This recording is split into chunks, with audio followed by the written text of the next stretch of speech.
Dear brothers and sisters, if you feel like you fell off after Ramadan or after any type of intense season of worship, you're not alone. In fact, most of us will feel a great sense of guilt right after we come out of these periods of worshiping Allah subhanahu wa ta'ala intensely, and the more intense the worship, the more intense the guilt. If any of you have ever been to Hajj, you know exactly what post-Hajj feels like. And if you've been to Umrah, you know what post-Umrah feels like. And if you've been through Ramadan, which you have been now at least once or twice, or maybe 20, 30, 40 times, you know what that feeling is like, that I fell once again. But I was thinking about two ayat of the Quran, and there's a question that I'm going to ask you. If you would describe yourself as falling, have you fallen back or have you fallen on your face?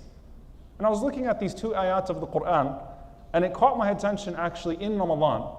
The first verse where Allah subhanahu wa ta'ala says, وَمِنَ النَّاسِ مَنْ يَعْبُدُ اللَّهَ عَلَى حَرْفٍ. There are those that worship Allah on an edge, and we're going to speak about this verse in detail today, bi'idhnillahi ta'ala. They worship Allah on an edge. فَإِنْ أَصَابَهُ خَيْرٌ اطْمَأَنَّ بِهِ. If good things happen to that person, then they're pleased, they're content with Allah subhanahu wa ta'ala, with His religion and with practice. Everything is good, I will stay on the edge. I'm standing on a cliff, I'll stay on stable ground. But Allah subhanahu wa ta'ala says, وَإِنْ أَصَابَتْهُ فِتْنَةٌ. But if test comes to that person, انقلب على وجهه. That person falls on their face. خَسِرَ الدُّنْيَا وَالْآخِرَةِ ذَلِكَ هُوَ الْخُسْرَانُ الْمُبِينُ. That person has lost everything of this life, of this dunya, as well as everything of the hereafter. That is indeed great loss. So the image that's given is a person who falls on their face. Allah Azza wa Jal also says, وَمَا مُحَمَّدٌ إِلَّا رَسُولٌ قَدْ خَلَتْ مِنْ قَبْلِهِ الرُّسُلُ. Muhammad sallallahu alaihi wasallam was but a messenger of Allah. Other messengers have passed before him. All prophets and messengers, as magnificent as they were, they all passed before him. And he too, sallallahu alaihi wasallam, will pass. Even if when you were with him, you felt like there is no way that a man this magnificent could ever die. And I can't imagine a life without him after I have had a life with him. But وَمَا مُحَمَّدٌ إِلَّا رَسُولٌ. Muhammad sallallahu alaihi wasallam was but a messenger. قَدْ خَلَتْ مِنْ قَبْلِهِ الرُّسُلُ. Messengers have passed before him. SubhanAllah.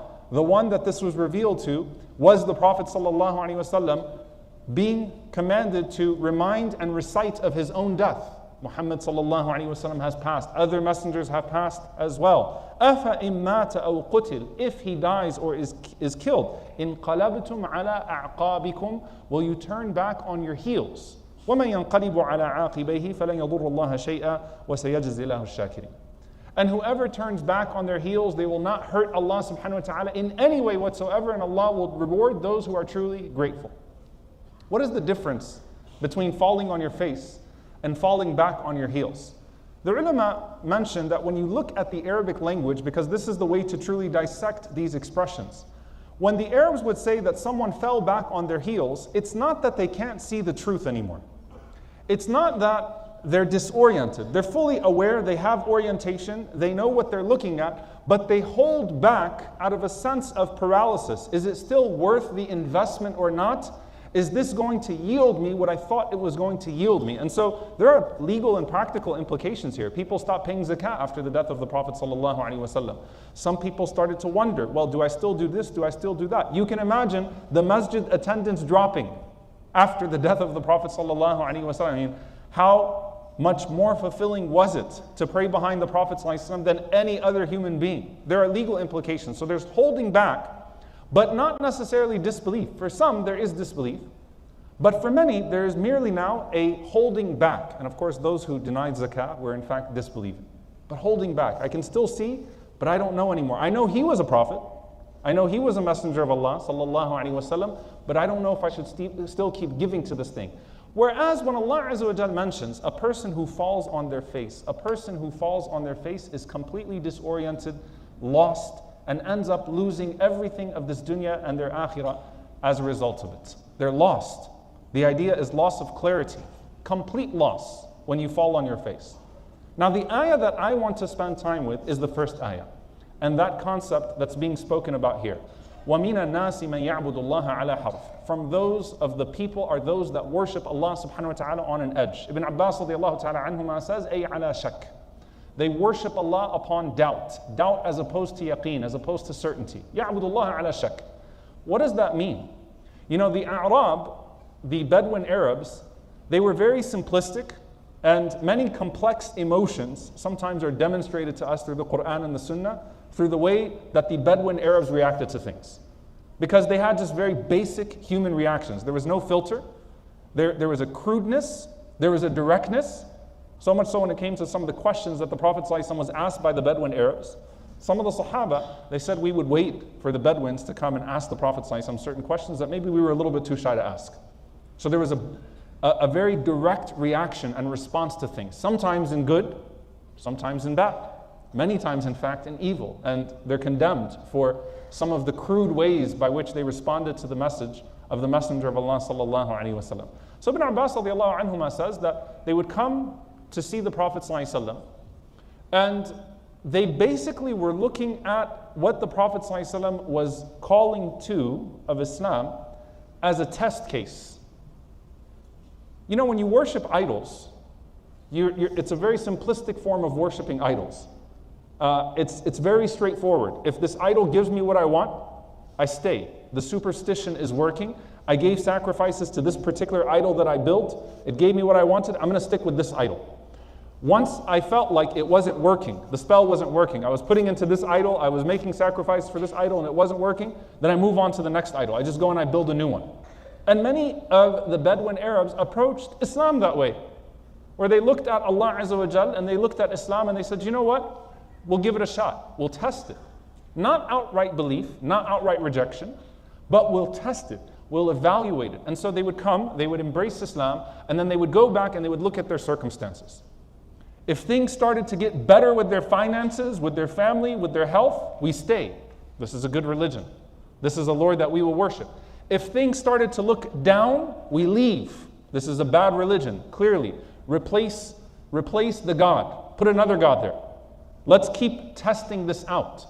And Allah subhanahu wa ta'ala condemns that behavior so harshly and so severely. You can imagine that in a world where Abu Bakr as-Siddiq radiallahu ta'ala anhu, who believed in the Prophet ﷺ right away to the point, إِذْ كَانَ قَالَ فَقَدْ صَدَقَ. If he said it, it's true. Whatever comes, I'm ready to take it, and I'm ready to bear the responsibility and the penalty for believing in Allah subhanahu wa ta'ala.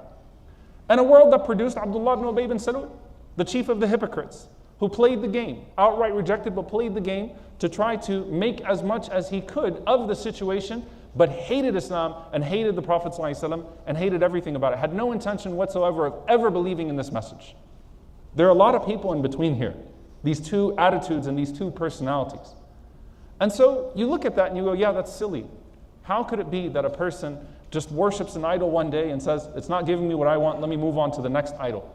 But if you think about the way that people treat Allah and they treat Islam, it's actually very similar to those crude Bedouin expressions that existed at the time. And that's why Allah subhanahu wa ta'ala did not condemn the Bedouin here. Allah Azza wa Jal condemned the behavior that transcends culture and transcends economic class and transcends all generations, which is, the attitude is the following. فَإِنْ أَصَابَهُ خَيْرٌ اطْمَأَنَّ بِهِ. If good comes to that person, we're good. The blessings that come my way are nice. When Allah Azza wa Jal is giving me what I want, it's wonderful. I can put Allah in evaluation and constant assessment. This is not ibadah, this is not submission, this is assessment. I can evaluate Allah. You know what that looks like right after Ramadan? All right, I made these really, really great du'as in the last 10 nights. I cried, I really got into it, Laylatul Qadr. Now let me watch what happens over the next year. Let's see if these du'as start to come to be. Right? And now we're getting after Ramadan. Oh wait, this is happening. I love Allah. This is wonderful. Islam is great. I made this dua on the 27th night. I saw it happen. Alhamdulillah. Doesn't seem harmful at the outset. Surface level, you go, you know what? It's good. Alhamdulillah. It worked. Right? And the Prophet ﷺ taught us that you should love Allah for the blessings that He provides to you. أحب الله لما يغدوكم من نعمه. It's an authentic narration. Love Allah for the blessings that He provides to you. But there are some people that love Allah only to the extent that He provides them the blessings that they want. And this is a very subtle difference between the two things. Do you love the blessings, or do you love the one who provided the blessings to you? Do you love the blessings, or do you love the one who provided the blessings to you? Because if you stop at this, of only loving Allah to the extent that He provides you the blessings that you want, then your relationship with Allah subhanahu wa ta'ala is entirely transactional. There's nothing transformational about it. So how do I transcend? I have to love Allah. I have to get to know the one who's providing the blessings so that I'm not framing God only through the blessings. I'm not framing Allah subhanahu wa ta'ala only through the prism of those blessings.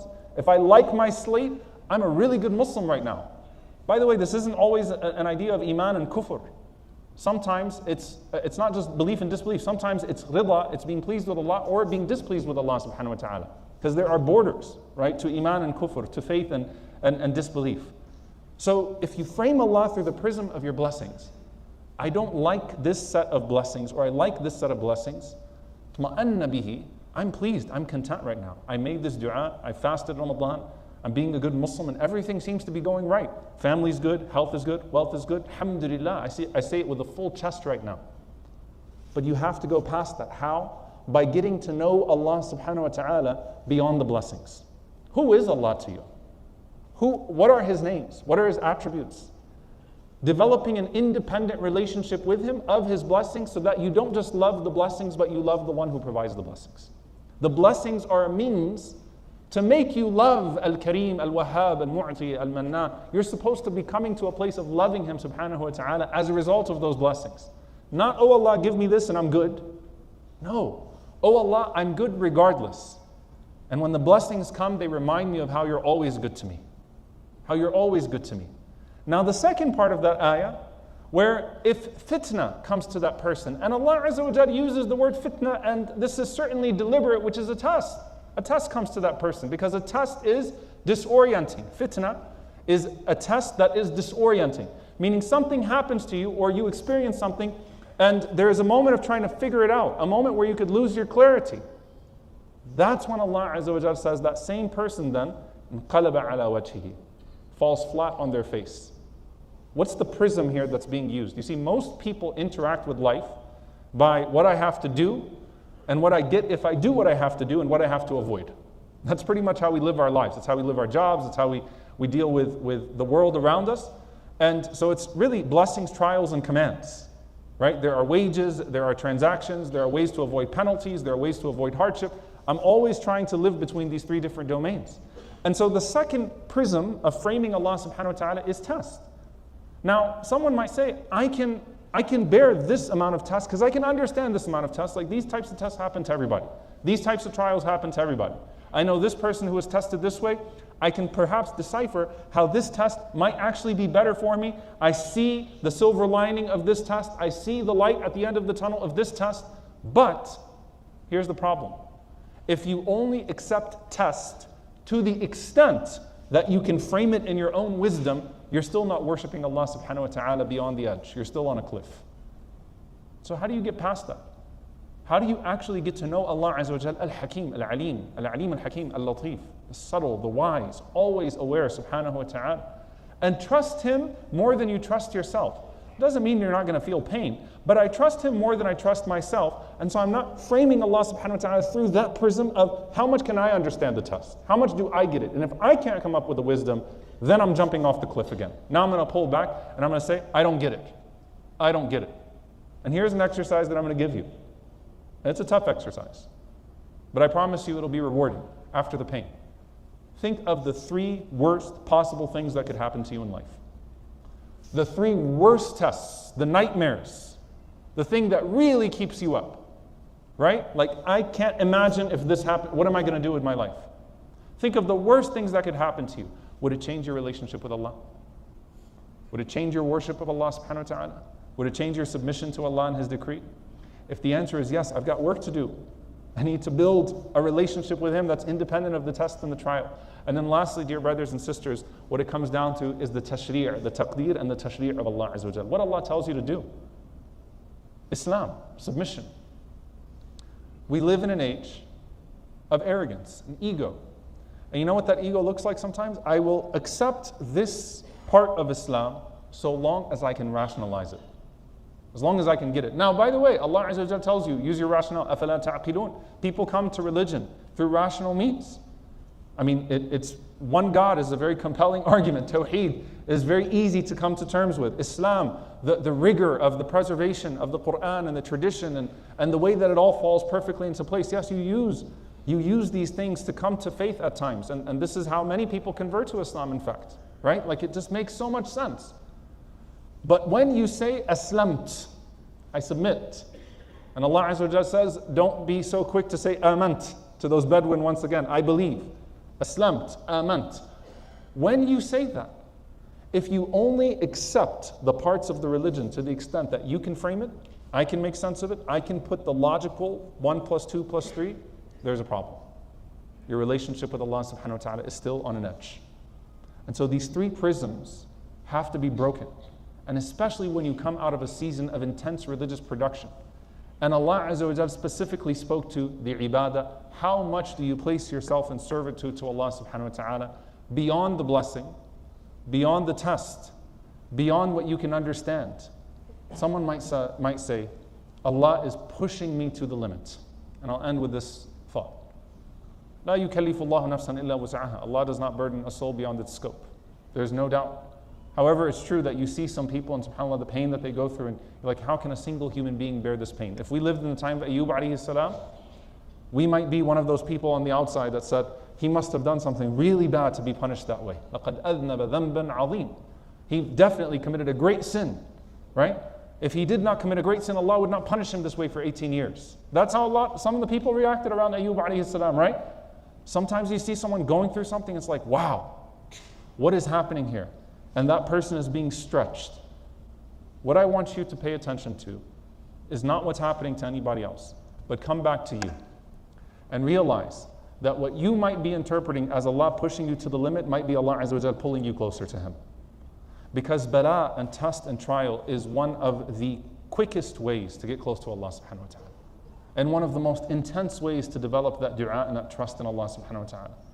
And one of the most blessed ways to finally find in your du'a complete submission and worship and devotion that's independent of circumstance. May Allah Azza wa Jalla make us a people that worship Him upon certainty and not upon doubt. Allahumma ameen. Aqulu qawli hadha wa astaghfirullah li wa lakum wa li sa'iril muslimin fastaghfiruhu innahu al-ghafurur rahim.